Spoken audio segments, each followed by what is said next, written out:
بسم الله الرحمن الرحيم سبح اسم ربك الأعلى الذي خلق فسوى والذي قدر فهدى والذي أخرج المرعى فجعله غثاء أحوى అనంత కరుణామయుడు అపార కృపాశీలుడు అయిన అల్లాహ్ పేరుతో ప్రారంభిస్తున్నాను.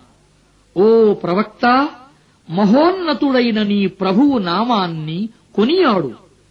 ఆయన విశ్వాన్ని సృష్టించాడు, సమమైన తూకాన్ని నెలకొల్పాడు, జాతకం నిర్ణయించాడు, ఆపై మార్గాన్ని చూపించాడు, వృక్షజాతులను పుట్టించాడు, తిరిగి వాటిని నల్లని చెత్తా చెదారంగా మార్చాడు.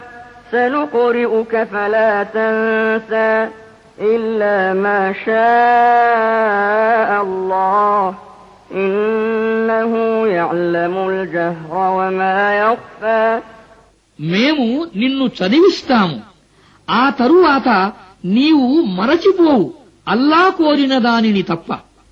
ఆయనకు బహిరంగమైనవి తెలుసు, గోప్యమైనవి తెలుసు.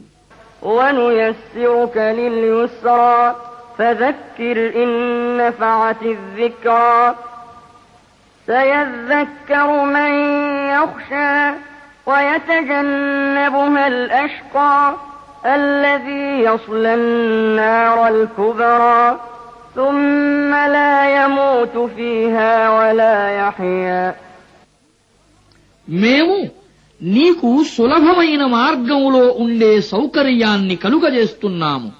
కనుక నీవు హితబోధ చేస్తూ ఉండు.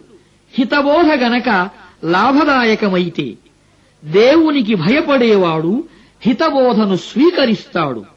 దానిని పెడచెవిని పెట్టేవాడే పరమ దౌర్భాగ్యుడు. అతడు ఘోరమైన అగ్నిలో పడతాడు.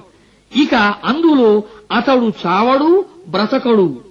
قد أفلح من تزكى وذكر اسم ربه فصلى بل تؤثرون الحياة الدنيا والآخرة خير وأبقى إن هذا لفي الصحف الأولى صحف إبراهيم وموسى పరిశుద్ధతను పాటించి తన ప్రభువు నామాన్ని స్మరించి ఆ తరువాత నమాజు చేసినవాడు తప్పక సాఫల్యం పొందుతాడు.